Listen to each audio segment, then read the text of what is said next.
विश्वम गुरु आए, उन्होंने एक ही लाइन में बोला, जोतो ना यार। आदिवासियों की ज़मीन में आपका जो है कि लॉ यूनिवर्सिटी बनना चाहिए, वो जायज़ है, और आपकी ज़मीन पर नहीं बनेगा क्योंकि वो आपकी है, आप देना नहीं चाहते हैं। जो सरकार खुद को अबुआ सरकार कहती है, उस प्राइम खेती की ज़मीन को लूटने की कोशिश में जुटी है, उस पर जो है कि इंस्टीट्यूशन खड़ा करना चाहती है। चाहे वो सड़क पर बंदी कराने के लिए, चाहे उसके डॉक्यूमेंटेशन का काम करने के लिए, पूरे आंदोलन को बांधते हुए किताब भी इन्होंने लिखा है। इस आंदोलन का असल में जो नेतृत्व जो कर रही थी वो दयामनी बारला दी थी। ये बिल्कुल भी फिर से वो तमगा लेना नहीं चाहता कि लोग कहेंगे फिर से यहाँ पे लीडरशिप लेने आ गया। नगड़ी का नगाड़ा ये पुस्तक है और इस पुस्तक के संपादक हैं सुनील मिंज और ग्लेडसन डुंगडुंग। फिलहाल ग्लेडसन डुंगडुंग हमारे साथ हैं। नगड़ी का नगाड़ा इसीलिए क्योंकि 2012 के दौर में, जो उस दौर में रांची रहते होंगे, या फिर अभी भी गूगल पर अगर आप जाकर सर्च करेंगे नगड़ी ज़मीन बचाओ आंदोलन, तो आपको पूरा खबर दिखाई पड़ेगा। नगड़ी में 227 एकड़ ज़मीन को बचाने को लेकर 2012 में एक बृहद आंदोलन हुआ था। आज भी जो लोग उस आंदोलन में हिस्सा लिए थे, उन्होंने वो बात आज भी कहते हैं कि जहाँ अलग राज्य के बाद सबसे बड़ा आंदोलन था। लाठी चली, गोली चला। नगड़ी में तो 27 एकड़ ज़मीन है जो खेतीहर ज़मीन है, और वहाँ पे लॉ कॉलेज बनना था और बहुत सारे संस्थाएं बननी थी, लेकिन उसका विरोध हुआ। अर्जुन मुंडा की सरकार थी, उप मुख्यमंत्री हेमंत सोरेन थे। बृहद आंदोलन चला और उस आंदोलन के बाद लॉ कॉलेज बना, लेकिन वहाँ से थोड़ी दूरी पर बना, लेकिन उसका भी कुछ हिस्सा उसमें गया। और लोगों ने आज भी उस लॉ कॉलेज से जो मुआवजा मिलना था वो लिया नहीं, और ना उनको नौकरी वहाँ मिल पाई। अब फिर से नगड़ी में नगाड़ा बजने की तैयारी चल रही है। नगड़ी आंदोलन की तैयारी कर रहा है, नगड़ी में आंदोलन की पृष्ठभूमि तैयार की जा रही है, क्योंकि वहाँ रिम्स 2 बनना, और उसी ज़मीन पर, जिस ज़मीन पर बड़ा लंबा संघर्ष चला जिसको बचाने के। ग्लेडसन दा को साथ बैठाकर उनसे बात करने की आवश्यकता इसलिए पड़ी क्योंकि उस आंदोलन में प्रमुख भूमिका में ग्लेडसन डुंगडुंग खड़े थे। चाहे वो सड़क पर बंदी कराने के लिए, चाहे उसके डॉक्यूमेंटेशन का काम करने के लिए, पूरे आंदोलन को बांधते हुए किताब भी इन्होंने लिखा है। हालांकि ग्लेडसन दा पिछले कई सालों से झारखंड के अंदर अलग अलग मुद्दों पर काम कर रहे हैं, लेकिन नगड़ी में ज़्यादा चर्चा इनका हुआ। इन्होंने एक बात कही थी कि सरकार ये कह रही है कि नगड़ी की जो ज़मीन है वो खेतीहर ज़मीन नहीं है। इन्होंने कहा था कि अगर वो खेतीहर ज़मीन नहीं है तो क्या नगड़ी के लोग पिछले 60 साल से मिट्टी चाट कर जिंदा हैं? बात करने के लिए ग्रेट साहब, दादा हम थोड़ा सा सिर्फ उस समय को जानना चाहते हैं कि आप लोगों को जानकारी कैसे मिली, क्योंकि आप नगड़ी के हैं नहीं, कहाँ की नगड़ी की बात कर रहे हैं हम लोग, तो आपको कैसे जानकारी मिला कि नगड़ी में ये एक IIT IIM और क्या क्या लॉ यूनिवर्सिटी और बहुत सारी चीज़ संस्थाएं बननी थी? कैसे जानकारी मिला? फिर आप लोगों ने कैसे उस आंदोलन को बढ़ाया? देखिए, मीडिया है, मीडिया में खबर छपी कि वहाँ पे जो है कि IIM जो है, उसके बाद लॉ यूनिवर्सिटी और IIIT, और ये तीनों संस्थाएं प्राइम खेती की ज़मीन पर बनना है, जहाँ पे आदिवासी लोग 3 फसल काटते थे। और इस आंदोलन का असल में जो नेतृत्व जो कर रही थी वो दयामनी बारला दी थी, और हम लोग जो है कि उनके साथ में खड़े होने के लिए हम लोग गए, और निरंतर जितना ज़्यादा आंदोलन को सपोर्ट कर सकते थे, रांची बंद करा के, रिसर्च करके, वहाँ पे धरना दे के, फिर हम लोगों ने वहाँ धान भी रोपने का काम किया, धान भी काटने का काम किया, पुलिस की लाठी भी खाई, केस भी खाया, मतलब सब कुछ चला उसमें, है ना। तो एक लंबा संघर्ष, और वहाँ पे बहुत सारे मित्र थे जो एक साथ थे। दयामनी दी मेन लीड कर रही थी, उसके साथ साथ में मैं, उधर प्रेम साही मुंडा जी हैं, शिवा कच्छा भाई हैं, और भी कई लोग थे। किताब है, उसमें कई लोगों का नाम है जो नगड़ी आंदोलन में प्रमुख भूमिका में थे तो बहुत लोग, लेकिन कुछ लोगों ने लिखा भी नगड़ी आंदोलन पर। ग्लेडसन डुंगडुंग, सुनील मिंज, बंधु तिर्की, अर्पणा बाड़ा, संजय कृष्ण, ये पत्रकार हैं संजय कृष्ण, और बरखा लकड़ा, राकेश रोशन कीड़ो, जेरोम जेराड खुजूर, अश्विनी कुमार पंकज, बहुत सारे नाम हैं। हम बाकायदा उसका विजुअल्स डाल देंगे सबके नाम को वीडियोज़ के माध्यम से खींच के। लेकिन अभी फिर से वहाँ नगड़ी में उसी ज़मीन पर रिम्स 2 बनाने की बात चल रही है और आप लोग कुछ नहीं बोल रहे। देखिए, यह दुर्भाग्य की बात है कि जो ज़मीन एक संघर्ष के बदौलत जिसको बचाया गया, उस ज़मीन पर फिर एक बार जो सरकार खुद को अबुआ सरकार कहती है, उस प्राइम खेती की ज़मीन को लूटने की कोशिश में जुटी है, उस पर जो है कि इंस्टीट्यूशन खड़ा करना चाहती है। यह दुर्भाग्य है। और मैं आपको कहना चाहता हूँ कि उन दिनों भी कई लोग एक कार्यक्रम में, मैं आपको बताना चाहता हूँ, लॉ यूनिवर्सिटी के स्टूडेंट आए। तब तक लॉ यूनिवर्सिटी नहीं बना था, वो लोग किसी और जगह पे पढ़ रहे थे। तो उन्होंने सवाल उठाया कि आप लोग जो है हमारा वॉइस क्यों ख़राब करना चाहते हैं, आप लोग क्यों वहाँ पे लॉ यूनिवर्सिटी बनाना नहीं चाहते हैं, क्यों बनने देना नहीं चाहते हैं। तो मैंने उन लोगों को कहा था, पहला मैंने उनसे सवाल पूछा कि क्या आप लोगों के पास कुछ ज़मीन है। तो जो स्टूडेंट आए थे सभी ने कहा हमारे पास ज़मीन है। तब अगला सवाल मैंने पूछा कि ऐसे कीजिए कि आप लोग जो है जो ज़मीन का दस्तावेज है वो सारा ज़मीन का दस्तावेज मुझे दे दीजिए, मैं खुद जो है कि सरकार से बात करूँगा और आपकी ज़मीन पर जो है कि लॉ यूनिवर्सिटी भी बनवाऊँगा और IIM IIT भी बनवाऊँगा। तब वो कहते हैं कि ऐसे कैसे हो सकता है। तो तब मैंने कहा तो आदिवासियों की ज़मीन में आपका जो है कि लॉ यूनिवर्सिटी बनना चाहिए, वो जायज़ है, और आपकी ज़मीन पर नहीं बनेगा क्योंकि वो आपकी है, आप देना नहीं चाहते हैं। और यहाँ पे मूल आर्गूमेंट, क्योंकि हमारे ऊपर यह एलिगेशन लगाया गया कि ये लोग जो है कि विकास विरोधी लोग। तब हमने उनको कहा था कि झारखंड में बहुत कम खेती की ज़मीन है और सिंचित ज़मीन तो मात्र 16% है ना। तो जब 16% सिंचित ज़मीन है झारखंड में, तो आप जो है कि 3 बार फसल जिस खेत में होता है उस पर आप इंस्टीट्यूशन क्यों खड़ा करना चाहते हैं। आपके पास जो है कि बंजर ज़मीन भरा पड़ा है, और जब रांची से खूंटी की तरफ जाएंगे तो सड़क के किनारे देखिए सफारी इंटरनेशनल जैसे बड़े बड़े संस्थाएं बन गए हैं। तो आप उसी तरह से इंस्टीट्यूशन क्यों नहीं बनाना चाहते हैं। आप जो है कि रांची में ही देखिए एक पहाड़ पर इधर का यह डैम जो है धुरवा डैम के पास, पूरा पहाड़ पर आपने जो है CRPF का कैंप बना दिया। उसी जगह पे आप IIM IIT और लॉ यूनिवर्सिटी क्यों नहीं बना सकते हैं। सेंट्रल यूनिवर्सिटी पहाड़ पर बिल्कुल बिल्कुल। आप क्यों आदिवासियों की प्राइम खेती की ज़मीन को लूटना चाहते हैं, ये सवाल हमने सरकार से कहा था। तो हमने कहा था कि ये विकास विरोधी बोल के आप ये चीज़ों को, आप हमारा जो आर्गूमेंट है उसको खारिज नहीं कर सकते। और आपने जो सवाल उठाया कि आप लोग नहीं जा रहे हैं, ऐसी बात नहीं है। मैं अभी आपको मैं बताना चाहता हूँ मेरा जो पोजीशन क्या है। मेरा पोजीशन ये है कि अभी जिस तरह से मैंने अपना जीवन का मतलब लगभग 25 साल पूरा समाज के लिए ही दे दिया। अब अभी देखिए लोग नैरेटिव कैसे बनाते हैं, क्योंकि आप इतना लंबे समय तक काम करते हैं। और मैं आपको बताना भी चाहता हूँ, सरंडा जंगल में जो काम हुआ वो हमारी सबसे बड़ी उपलब्धि में से एक है। सरंडा जंगल में माइनिंग 1927 से चल रहा है, लेकिन 2010 तक जंगल के अंदर में ना कोई सड़क था, ना कोई बिजली, ना पीने का पानी की व्यवस्था। हमने, मैं और सुशील बारला जी और हमारी टीम की मदद से, जब मंगल होना को गोली मारा गया, 25 गांव को खाली करने के लिए पूरा CRPF कोबरा भरा गया, तब हम लोगों ने ह्यूमन राइट्स कमीशन के साथ मिलकर इंटरवेंशन किया। उसके बाद देखिए कि 2 साल के अंदर वहाँ सड़क भी बनी, वहाँ पे बिजली भी आया, पानी भी मिला, मतलब जो बेसिक चीज़ आप कह सकते हैं थोड़ा आया, और लोग भी बोलते हैं। और वहाँ जो अत्याचार था वो रुका, वहाँ जो लोगों को लोग विस्थापित होना शुरू हो गए थे, गांव छोड़ना पलायन करना शुरू हो गए थे, वो सब भी चीज़ें रुकी। तो ये हमारा जो है कि एक बहुत बड़ी हमारी उपलब्धि रही है, और इसकी वजह से देखिए उन दिनों मेरा बहुत चर्चा हुआ। अब आज के समय में एक नाम तो है, तो मैं जहाँ जाता हूँ वहाँ मीडिया ज़रूर मुझे सवाल पूछेगा तो मुझे जवाब देना तो पड़ेगा। जैसे अभी सिरोम टोली का मसला आया, जब मानव श्रृंखला बना तो हम लोग भी गए, हमारी टीम गई वहाँ पर, मीडिया के लोग इंटरव्यू लेने लगे। एक चैनल ने तो बहस भी कराया, वहाँ भी मुझे बुलाया। मैंने कहा भी उनको कि जो लीड कर रहे हैं उनको बुलाइए, तब भी उन्होंने कहा ना आपको ही आना पड़ेगा, तब मैं गया।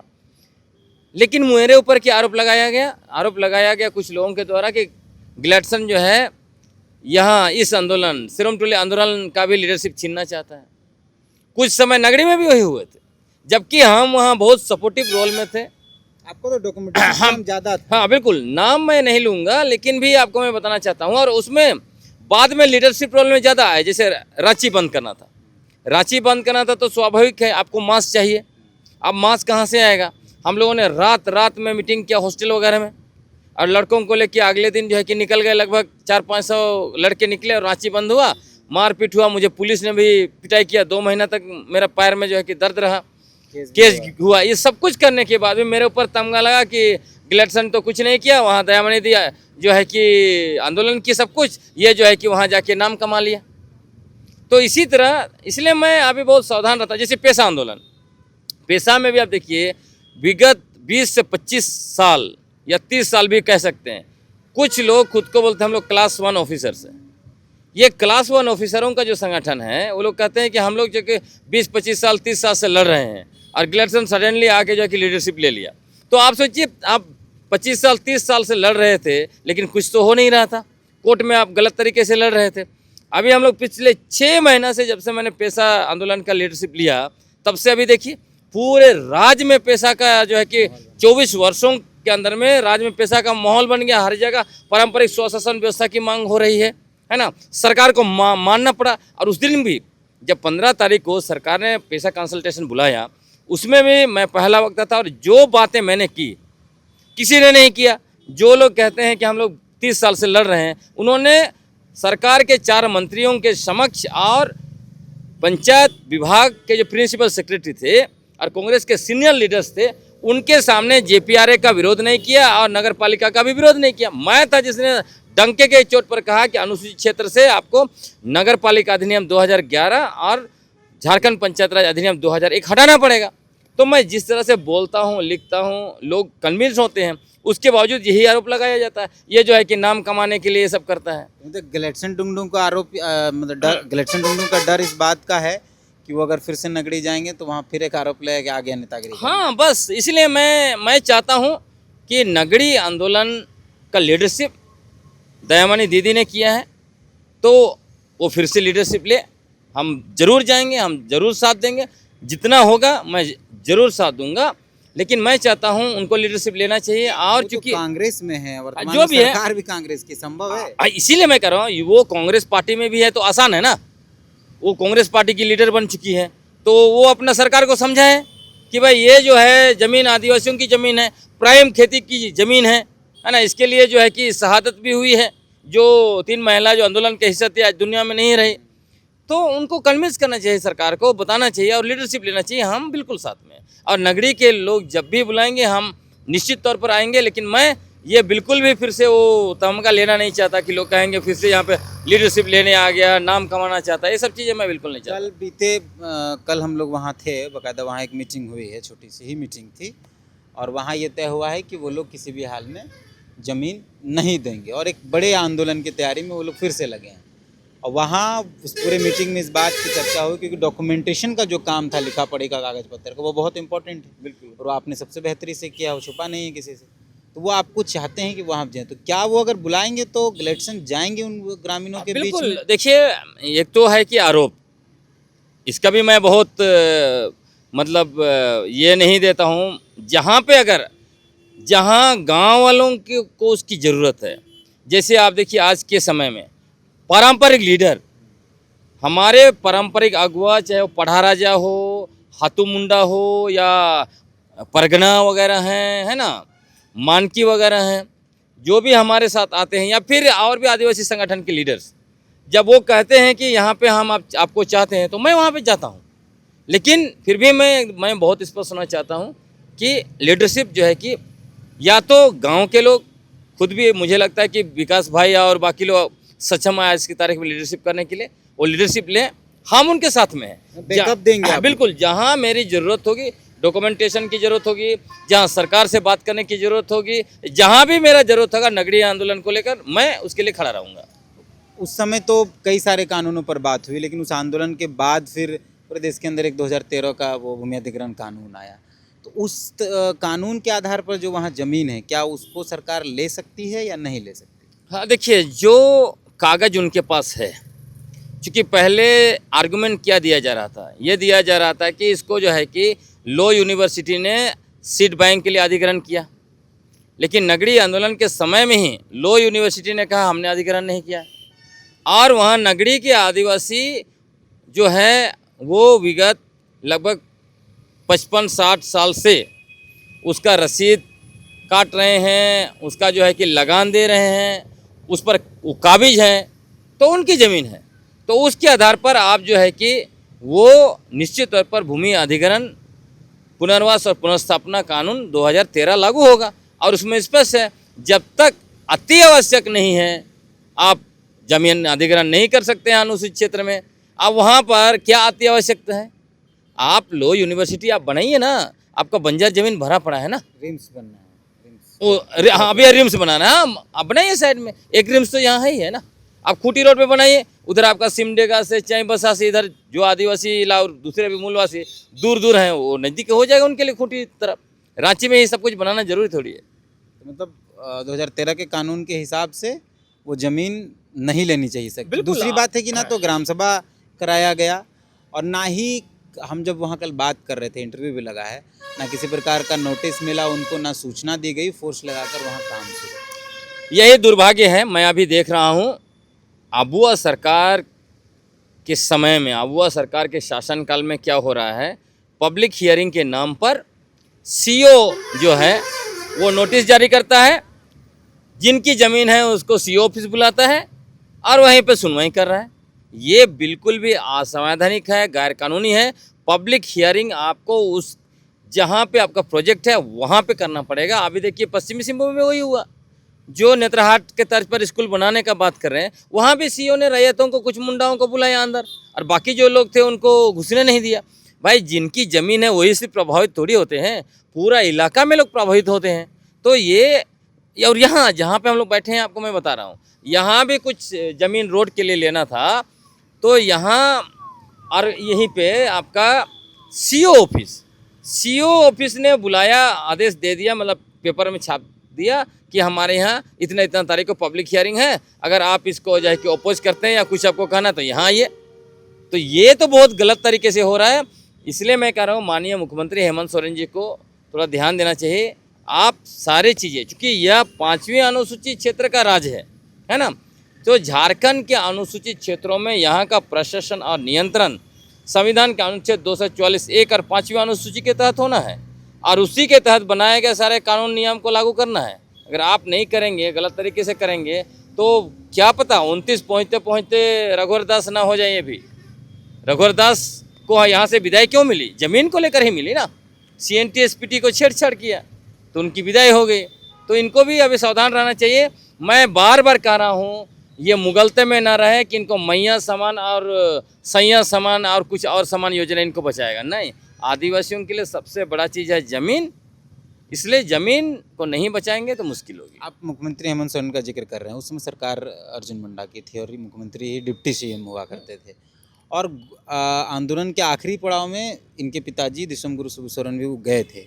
उस समय का थोड़ा सा अगर आपको कुछ याद है कि क्या हुआ था, क्योंकि वहाँ लोग बता रहे थे कि कहा गया था कि ज़मीन वापस कर देंगे हमारी सरकार बने। देखिए वहाँ पे मैं भी मौजूद था, दिसुम गुरु आए, उन्होंने एक ही लाइन में बोला, जो तो ना यार, सभी लोग खुश हो गए। अब तो दिसुम गुरु तो यहाँ के दिसुम गुरु हैं, उनका एक शब्द ही कानून है, लोग खुश हो गए, जोतना उतना शुरू कर दिया, लेकिन कुछ बात बनी नहीं, है ना।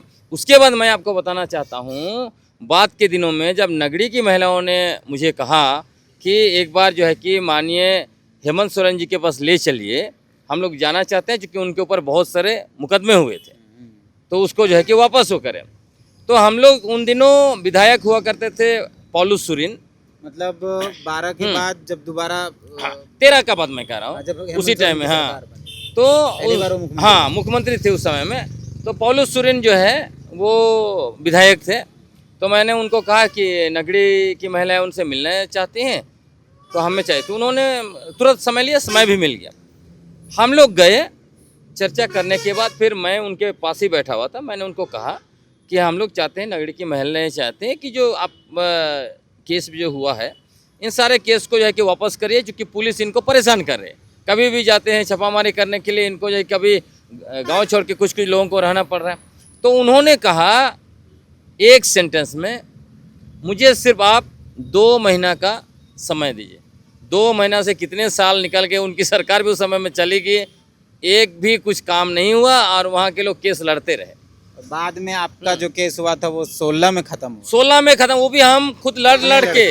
वहाँ भी लोग अपने लड़े हैं। बिल्कुल, उसमें 2 पिटिशन ये थे, नामजद अभियुक्त मयादयमनी थी। हम लोग हमेशा कोर्ट जाते थे, हम लोगों ने लड़ के जो है कि उसको खत्म करवाया। साक्ष्य के अभाव में बाइज्जत बरी। बिल्कुल बिल्कुल। तो ये पूरा भूमिका था नगड़ी आंदोलन का, और इसका जिक्र या आपको इसकी जानकारी इसलिए ज़रूरी है क्योंकि वहाँ नगड़ी में फिर से एक पृष्ठभूमि तैयार हो रही है आंदोलन की।